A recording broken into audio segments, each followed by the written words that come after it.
Welcome to our channel. Today we how to uninstall Salesforce from your no-code lead workflows, full guide step by step clearly.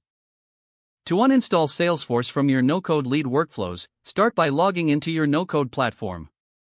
Navigate to the dashboard where your lead workflows are managed. Locate the specific workflow that integrates with Salesforce. Click on the settings or configuration icon for that workflow.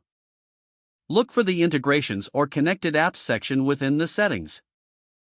Find Salesforce listed among the connected services.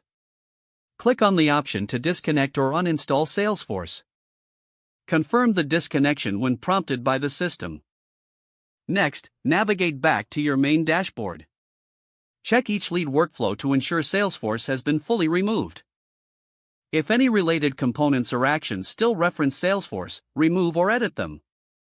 Once you have cleaned up all references, save any changes made to the workflows. Finally, run a test on your lead workflows to ensure they function correctly without Salesforce integration. Document any issues that arise during the test for further troubleshooting.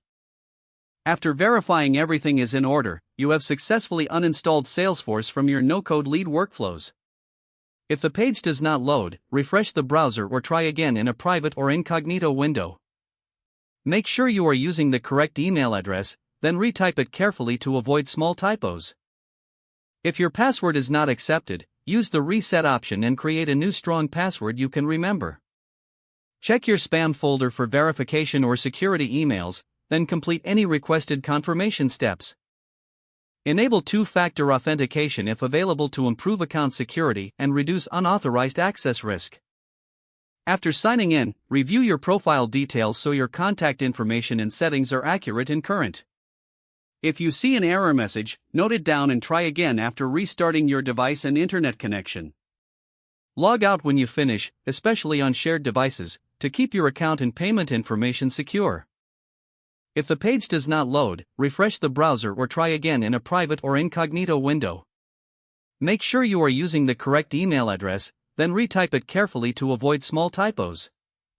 If your password is not accepted, use the reset option and create a new strong password you can remember. Check your spam folder for verification or security emails, then complete any requested confirmation steps. Enable two-factor authentication if available to improve account security and reduce unauthorized access risk.